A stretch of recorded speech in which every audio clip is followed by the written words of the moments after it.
السلام عليكم ورحمه الله تعالى وبركاته. مرحبا بكم في نهار جديد وفيديو جديده. كما كتشوفوا في لا فيديو فاحنا كنتواجدوا في الحديقه ديال عين السبع اللي درت الافتتاح ديالها اليوم. بالنسبه للاثمنه فراه دايره 80 درهم بالنسبه للناس البالغين اللي عندهم اكثر من 12 سنه. الوليدات الصغار اللي عندهم اقل من 11 سنه فراه دايره لهم ثمن ديال 50 درهم. كذلك بالنسبه للطلبه حتى هما دايره لهم ثمن ديال 50 درهم. بالنسبه للناس ذوي الاحتياجات الخاصه دايره لهم ثمن ديال 30 درهم. وبالنسبه الى كانت اون فامي كتكون من ثلاثه ديال الافراد فيهم جوج ديال لي زادولت معاهم ان اونفون اللي قل من 11 سنه كيخلصوا 160 درهم في بلاصه 210 درهم. وإلا كانوا 4 ديال الافراد فاش كيخلصوا 200 درهم في بلاصه 260 درهم. وحتى الا كان معاهم ان بيبي اقل من سنتين حتى كيدخل غراتويتمون ما كيخلص حتى شي حاجه. ونبداو الجوله ديالنا بهذا الاسد. هذا ماشي من اسود الاطلس. هذا كان كيعيش في السافانا وفي المناطق العشبيه الافريقيه بحال كينيا، تنزانيا، جنوب افريقيا، زامبيا وبوتسوانا. انا بان ليا غير واحد، ما عرفتش كاين في الحديقه اكثر من واحد ولا لا. المهم انا بان ليا واحد وكاين مجموعه ديال اللبوءات. هذا كيتعتبر انه مهدد بالانقراض. كيوزن ما بين 150 حتى ل 250 كيلو وفيه متر ونص. وفي الجهه الاخرى كاينين هاد الاشبال هادو، كاينين ثلاثه. كنظن انهم يلاه تزادوا عازلينهم بوحديتهم هما والام ديالهم. يعني كنظن ان الاسد واللبؤات كيشكلوا عليهم خطر، داكشي باش عزلوهم بوحديتهم. نتوما الا كان عندكم شي يعني معلومه تقدروا تشاركوها معنا في التعليقات وتقولوا لنا الراي ديالكم. وبالنسبه للناس اللي كتشوف القناه ديالنا لاول مره، ما تنساوش تدعمونا بالضغط على زر الاعجاب والاشتراك في القناه فضلا وليس امرا، باش هكا كنزيدو كنتشجعوا نصوروا فيديوهات اكثر. هذه هي الام ديالهم. المهم راهم عازلينهم بوحديتهم في بلاصه وحده. وكاين هاد النوع ديال القوارض اللي سميتو شيهم مبذول، ولا كاين اللي كيعيط ليه حتى النص. هذا راه متوفر حتى في المغرب بالضبط. كيتواجد في شمال ديال المغرب، كيتواجد ايضا في جنوب افريقيا وفي جنوب اوروبا. كيتراوح الوزن ديالو ما بين 15 حتى ل 20 كيلو. وهذا فاش كيحس بالخطر فراه كينتفخ وكيستعمل الاشواك ديالو للدفاع عن النفس ديالو.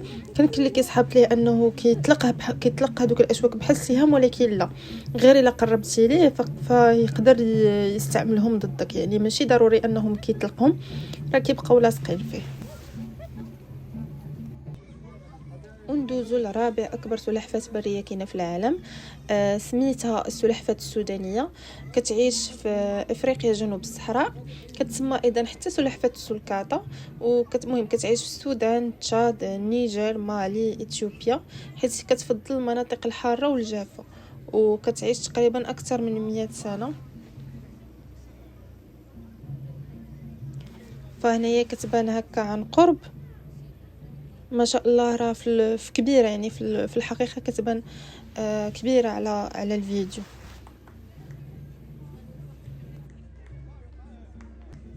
اما بالنسبه لهاد الصغيور فراه الاسم ديالو هو الميركات، هو من فصيله النمسيات، كيعيش في جنوب افريقيا.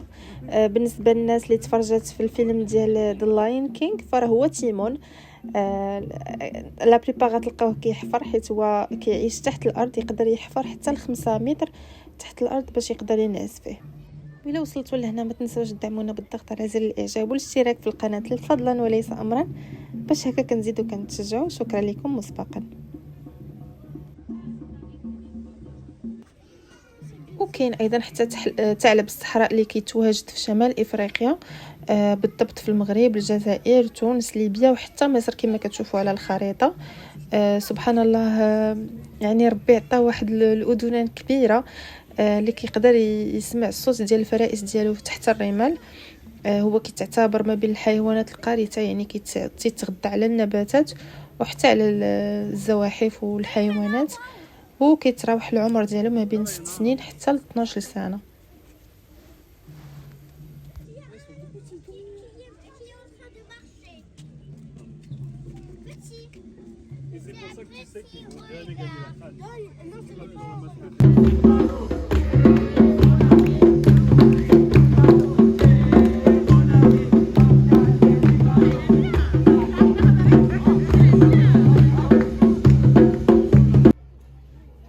كاين حتى الضبع المرقد اللي هو هذا لقيناه ناعس. العمر ديالو كيتراوح ما بين 12 سنه حتى ل 25 سنه. هو حيوان لاحم وهو ما بين الاشهر الانواع الضباع اللي كتواجد في افريقيا، خاصه في شرق افريقيا وافريقيا الجنوبيه وايضا غرب افريقيا. ولكن كيتعتبر الوجود ديالو في شمال افريقيا يعني شبه منعدم، يعني نادر الوجود.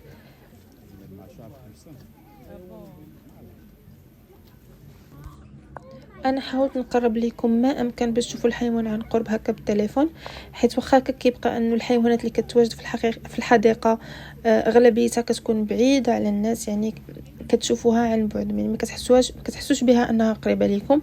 ولكن ما نقدروا نقولوا والو حيت الناس راه خدامه بلي نورم. فوالا انا حاولت فوالا كيفاش يعني حنا فين واقفين والحيوان فين كاين، يعني انا غير زوميت لكم باش تشوفوه هكا عن قرب. ولكن دي فوا راه كيرجعوا لقدام، تقدر تشوفوا قريب، يعني كتبقى انت امتى مشيتي الوقت اللي مشيتي فيه.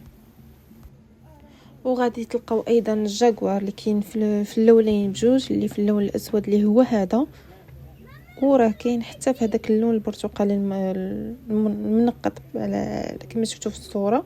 اللي معروفين هادو كيعيشوا في امريكا الوسطى والجنوبيه، يعني خرجنا شويه من افريقيا. هادو راهم جايين من امريكا الوسطى والجنوبيه، بحال المكسيك والارجنتين. المده ديال العيش ديالو ما بين 12 حتى ل 15 سنه. وهذا اللون الثاني ديالو كما كتشوفوا.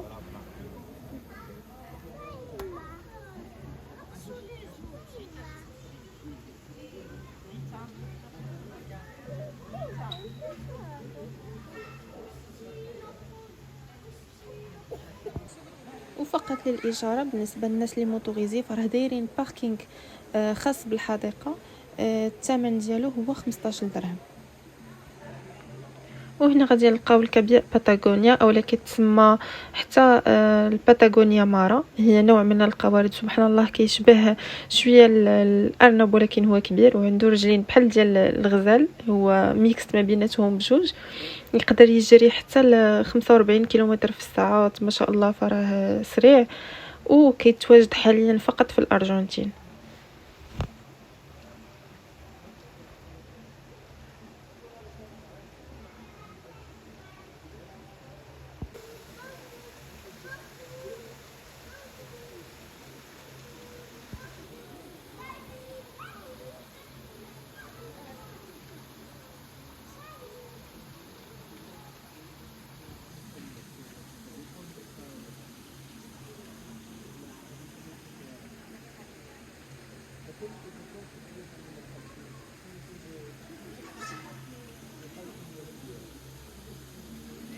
بالنسبه لهاد الطائر فرسميتو سياح جنوبي، كيقدر يطير ولكن كيفضل انه يمشي ولا يعوم. حتى هو كيعيش في امريكا الجنوبيه، وتبارك الله عنده واحد الصوت اللي قوي. كاين هاد الطائر هذا اللي شبيه شويه للنعامه ولكن صغير عليها، الاسم ديالو هو الريه الامريكيه اولا لوناندو داميريك. كيعيش في امريكا الجنوبيه خاصه البرازيل والارجنتين، بوليفيا وحتى الباراغواي. هو ماشي من الطيور اللي كطير ولكن يقدر يجري حتى 60 كيلومتر في الساعه، يعني تبارك الله ما شاء الله سريع بزاف. وبالنسبه لهذا اللي ناعس فراه الاسم ديالو هو التابر البرازيلي، متواجد فقط في البرازيل. هو من الحيوانات المهدده بالانقراض، ايضا من الحيوانات اللي كتفضل البلايص الرطبه، كتعيش في المستنقعات وفي الوديان والانهار. ومن بين الحيوانات العاشبه، يعني كتغذى على النباتات. فهو هذا كما كتشوف.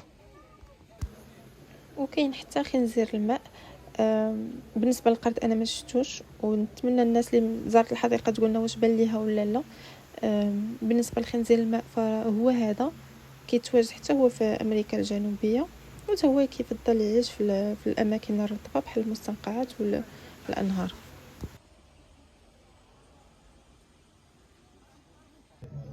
كاينه محبوبه الجماهير اللي هي الزرافه. انا لقيت زوج، ما عرفتش كاينين اكثر في الحديقه ولا لا، مهم انا بانوا لي زوج هما اللي صورت. بالنسبه للناس اللي زارت الحديقه تقول لنا شنو شافت، واش شافت شي حاجه اخرى انا ما شفتهاش. بالنسبه للمعلومات اللي عطينا على الزرافه على انها كتنعس فقط 30 دقيقه حتى لساعتين غو ماكسيموم، يعني كتقدر تبقى ناعسه وهي يعني واقفه، غير كتغمض عينيها مره مره. وبالنسبه للتوقيت اللي كتخدم فيه الحديقه فراه كيبداو من 10 الصباح حتى 6 ديال العشيه، ولكن مع الخمسة كيبداو يدخلوا الحيوانات، يعني ما كيبقاوش يبانوا لكم بحال هكا كاينين بارطو، يعني كيدخلوهم للداخل.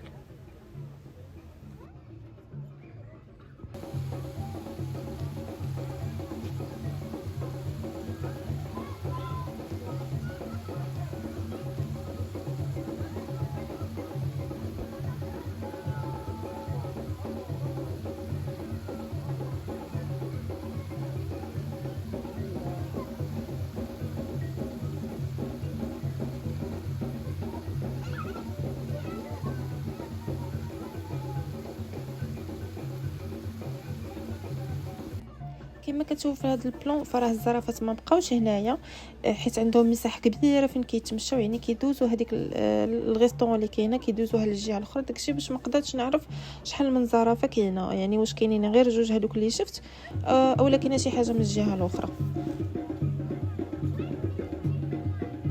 بالنسبه للمرافق الصحيه فراه متوفره بكثره، يعني في كل بلاصه غادي تلقاو مرافق صحيه، غتلقاو اماكن للصالات، وغتلقاو حتى متاجر الا بغيتو تشريو شي حاجه.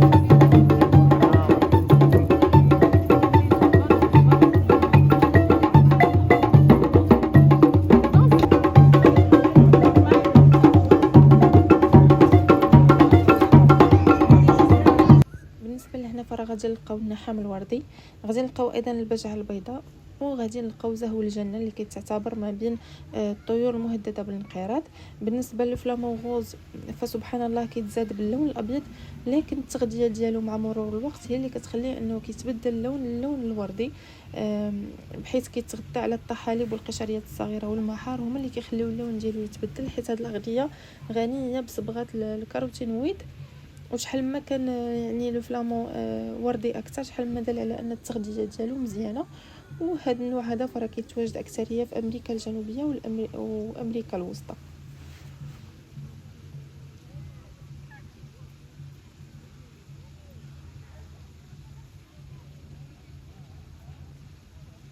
وبالنسبه للبجعه البيضاء فراه كتنتشر في اوروبا وحتى في امريكا، كتفضل انها تواجد بالاماكن الرطبه، يعني في المستنقعات وفي الانهار والوديان، وكتغذى على النباتات المائيه، على بعض البذور وبعض الفواكه.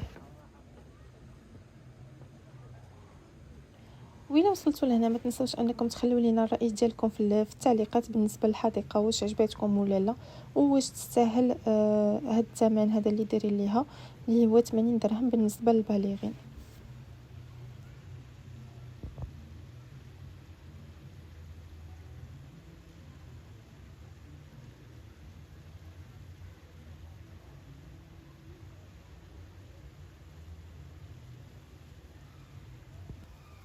وراه كاينين حتى التماسيح في الحديقه، هادو تماسيح النيل ما شاء الله تبارك الرحمن. كنت شفت تماسيح اكبر من هادو بكثير، اضعاف واضعاف في كروكو بارك ديال اكادير. هادو باقيين صغارين شي شويه، يعني ماشي كبار بزاف.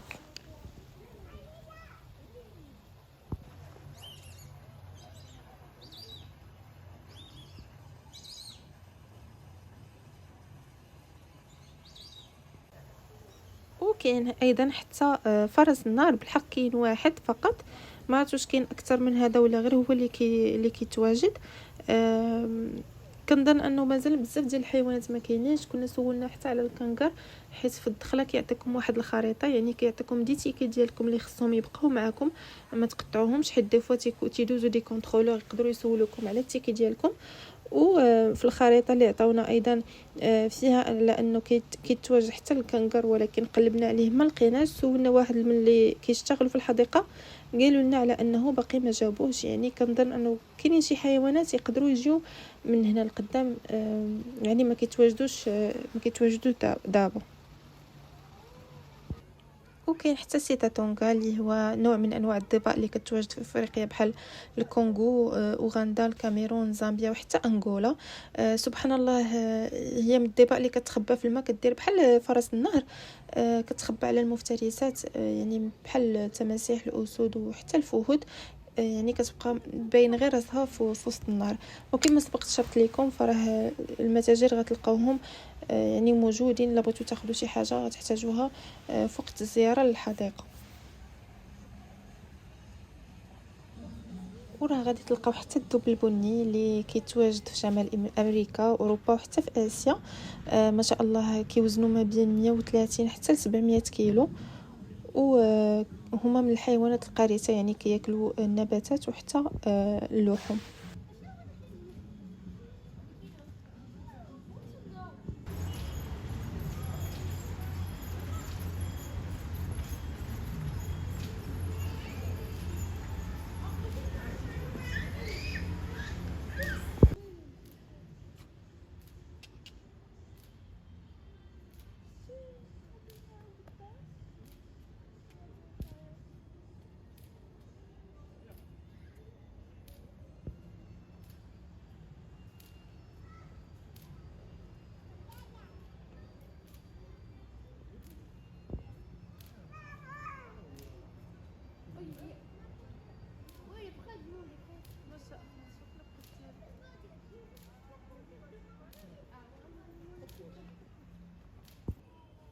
وراه كاين حتى الفيل الاسيوي اكثريه كيتواجد في الهند، سريلانكا، تايلاند، كمبوديا، حتى بورما.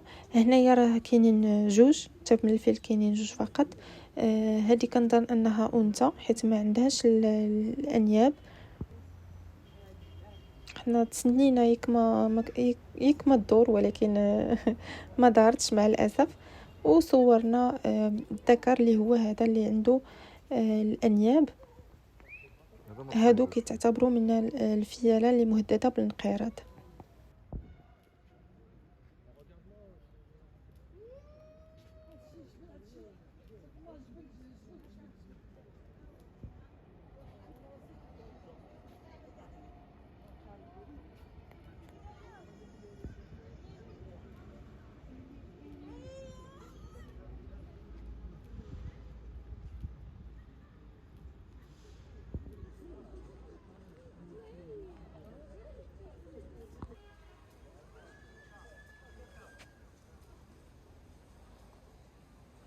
ونتمنى الى عجبتكم الفيديو ما تنساوش تضغطوا على زر الاعجاب والاشتراك في القناه فضلا وليس امرا، باش هكا كنزيدو كنتشجعوا نصوروا فيديوهات اكثر.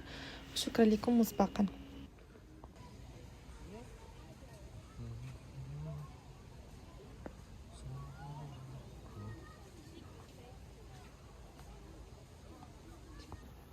وراه كاين حتى النمور، كاين هذا اللي برتقالي اللون وكاين حتى في اللون الابيض. بالنسبه لهادو فراه كيتواجدوا في حتى هما في اسيا، في الهند، بنغلاديش، نيبال، وحتى في روسيا، يعني كيتواجدوا بالضبط في سيبيريا. المهم انا حاولت نقرب لكم وخرهم بعادين شي شويه. كاينين جوج في اللون الابيض وكاينين تقريبا 4 في اللون البرتقالي.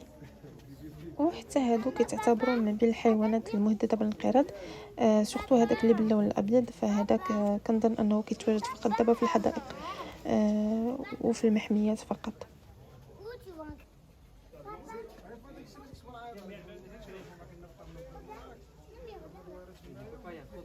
Tu avais compté 4 avant. 1, 2, 3, 4. C'est la viande qui les attire.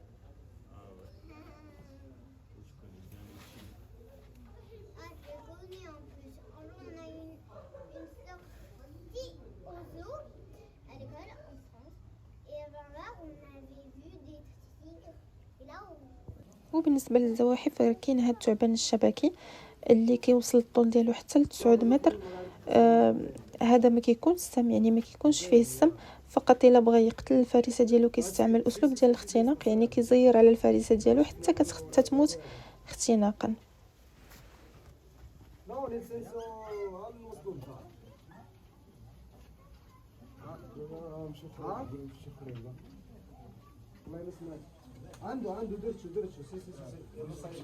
وهنا غادي نلقاو مجموعه من الثدييات من فصيله الايائل وحتى الضباء. بالنسبه للقانون الداخلي فراه ممنوع تدخلوا معكم الماكله ديالكم، حيت راه كاينين دي ريستورون في وسط الحديقه. ممنوع انكم تدخلوا شي حيوان اليف معكم للحديقه، وممنوع انكم تبقاو تغوتوا ولا تدخلوا صفاره ولا تدخلوا اجهزه صوتيه اللي كتكون الصوت ديالها مرتفع، فهذا راه ممنوع منعا كليا. وممنوع ايضا بالنسبه للوليدات الصغار انهم يدخلوا الطائرات الورقيه ولا يدخلوا هكا بالونات نفاخات. مهم هادشي حتى هو يعني ممنوع. واهم حاجه انكم ممنوع انكم توكلوا الحيوانات، فهذا يعني كتعتبر خرق القانون الداخلي ديال الحديقه.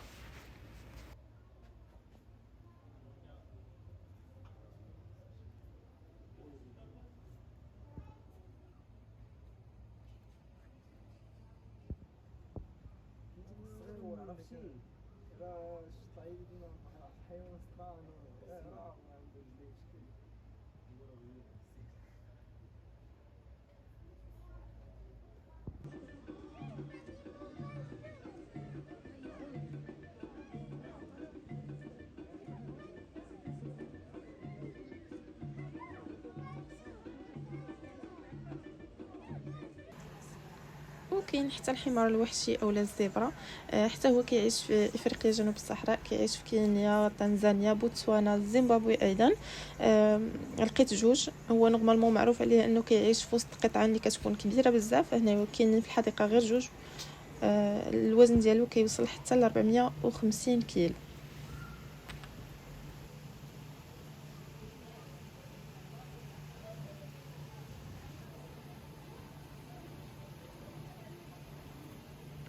وبالنسبه للناس اللي زارت الحديقه نتمنى انها تعطينا الراي ديالها، واش عجبتها ولا لا، وشنو كليكيتيو فاش كنتو خارجين في هذاك الزر اللي كاين في يعني في الخرجه ديال الحديقه. واش كنتو ساتيسفي بالزياره ديالكم ولا كاينه شي حاجه ما عجبتكمش؟ ممكن تشاركوها هكا معنا في لي كومونتير باش هكا ناخذ فكره.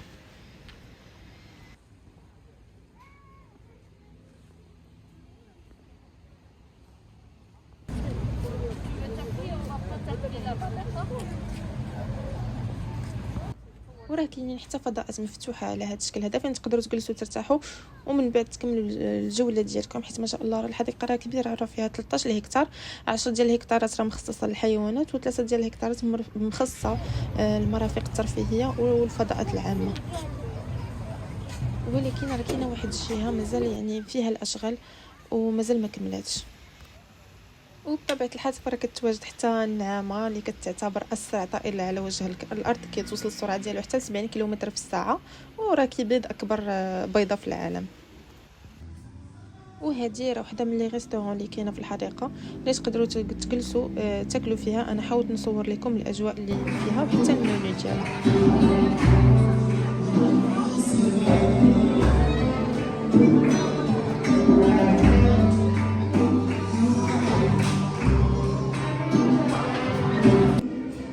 هذا هو المنيو والاثمنه اللي كاينين. نتوما قولوا لنا الراي ديالكم في لي كومونتير، واش هاد الاثمنه اللي دايرين مناسبه ولا لا.